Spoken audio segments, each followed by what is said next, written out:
Assalamualaikum warahmatullahi wabarakatuh. Selamat pagi semuanya. Jumpa lagi dengan saya Talita Rifda Hairani, salah satu peserta pelatihan dasar CPNS Angkatan 27 tahun 2022 yang diselenggarakan oleh Puslatbang KDOD Lembaga Administrasi Negara Republik Indonesia.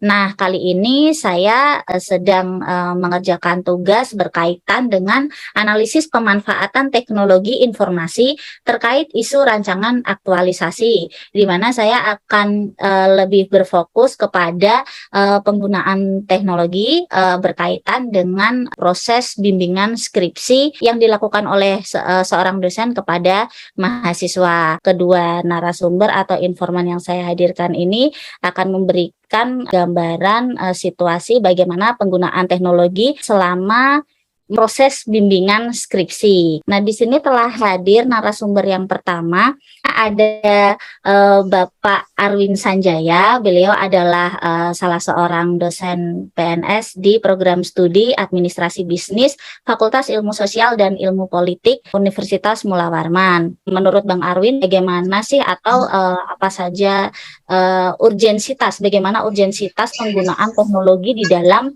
proses bimbingan skripsi ini?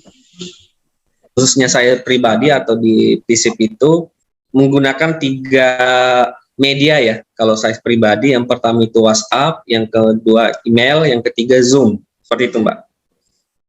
Ya, Bang Arwin, terima kasih. Berarti ini ada waktu khususnya enggak, Bang Arwin, untuk melakukan bimbingan dan sistem? Kalau saya sebenarnya fleksibel aja sih, Mbak. Cuma memang ada waktu tertentu, kalau misalnya saya ada kegiatan di luar lapangan atau beberapa tertentu, saya biasanya memang menginformasikan bahwa dalam minggu ini mungkin tidak ada proses bimbingan dan sebagainya. Di luar itu, proses bimbingan bisa setiap saat, misalnya mahasiswa WhatsApp saya atau kirim email, itu bisa saya periksa. Ada enggak perbedaan proses bimbingan ini sebelum masa pandemi COVID dan pada saat masa pandemi ini terkait dari mungkin kecepatan waktu mahasiswa untuk lulus, kemudian output atau kualitas tulisan yang dihasilkan, itu mempengaruhi nggak, Bang, dengan penggunaan teknologi ini? Oke. Kalau saya belum meriset, Mbak ya, saya belum meriset, tapi ada beberapa sebenarnya mahasiswa justru malah cepat kalau proses bimbingan daring, karena tidak perlu nunggu dosen untuk ini, cukup kirim email dan sebagainya. Jadi saya belum bisa menjustifikasi sampai di mana. Tapi proses kualitasnya, iya, saya ini subjektif ya. Memang luring itu masih lebih baik, Mbak, karena proses interaksi dosen itu mungkin lebih dalam ya. Barangkali mungkin masih banyak yang melihat bahwa luring itu lebih cepat. Sisa kapan ketemu dosennya itu yang biasa membuat lama. Gitu. Iya, oke, terima kasih Bang. Berarti memang masih perlu kajian lebih mendalam ya terkait hal tersebut. Nah, Bang, kemudian saya mau bertanya, hambatan-hambatan apa saja sih yang Anda hadapi sebagai seorang dosen ketika membimbing mahasiswa secara daring, mohon maaf maksud saya. Saya pribadi agak susah terkonsentrasi penuh untuk membaca proposal mahasiswa di file ya, apalagi banyak gitu. Kedua, biasanya juga ada mahasiswa yang lupa cek email, sudah direvisi, itu lama baru dibuka. Mungkin itu yang juga ada beberapa mahasiswa yang terhambat. Sama interaksi ini ya. Jadi terkadang standarisasi kita itu susah untuk menyelesaikan. Apakah kita mau standarisasinya agak tinggi untuk konten proposalnya, atau disesuaikan dengan kondisi mahasiswanya seperti itu agak susah untuk dipahami. Karena tidak ada interaksi langsung. Baik, terima kasih Bang. Kalau untuk solusinya sendiri Bang Arwin, berdasarkan penjelasan Bang Arwin tadi, apa saja Bang? Ya, kalau masalah itu, ini tergantung mahasiswanya Mbak ya, dan tergantung juga kondisi setiap dosen. Kalau saya tetap memberikan 3 opsi itu, medianya ya, via WhatsApp untuk komunikasi awal, setelah itu semuanya saya arahkan ke email, setelah itu di Zoom kalau masih daring, tapi kalau sudah luring, itu bisa ketemu langsung. Seperti itu, Mbak. Oke, baik, berarti karena kita sudah masuk pasca pandemi COVID nih ya, Bang Arwin, cenderung lebih menggunakan metode yang mana, Bang? Blended, Mbak. Luring, daring. Kemudian yang terakhir nih Bang, dari Bang Arwin sendiri ada ndak harapan ke depan nih support ya, support dari program studi atau fakultas terkait proses pembimbingan ini ada ndak yang dipenuhi untuk menunjang ya proses bimbingan secara online ini? Kalau saya sih melihat lebih kepada pembimbingnya ya Mbak ya. Untuk itu karena proses bimbingan itu tergantung dari setiap pembimbing dan mahasiswanya. Sama mungkin ya semacam ada aplikasi. Kalau misalnya ini sudah pembimbingan tatap muka langsung, misalnya mahasiswa kalau mau ngatur jadwal sisa buat masuk di aplikasi itu, dosennya bisa atau enggak, itu kan bisa kelihatan di aplikasi itu. Kalau misalnya fakultas ingin membuat regulasi seperti itu.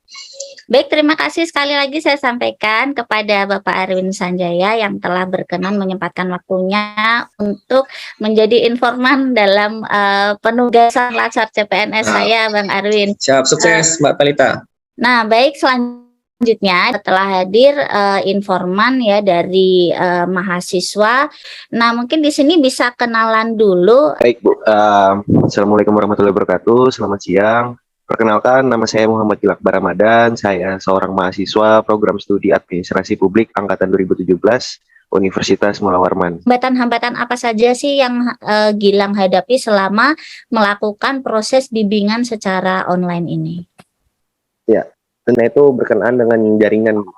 Beruntungnya saya karena berdomisili di Kota Balikpapan mungkin tidak begitu merasakan dampaknya secara signifikan. Ada solusi nggak dari dosen menawarkan solusinya harus seperti ini gitu yang ditawarkan kepada mahasiswa terkait dengan proses bimbingan online ini? Untuk solusinya itu sendiri sih pasti ada Bu, dari dosen pembimbing maupun juga dari pihak prodi. Oke, Gilang, satu pertanyaan terakhir. Kalau harapan Gilang ya terkait dengan proses bimbingan khususnya yang menggunakan teknologi ini bagaimana Lang? Harapannya itu adalah kepenggunaan dari teknologi ini juga bisa memberikan dampak ke sisi-sisi yang lainnya Bu.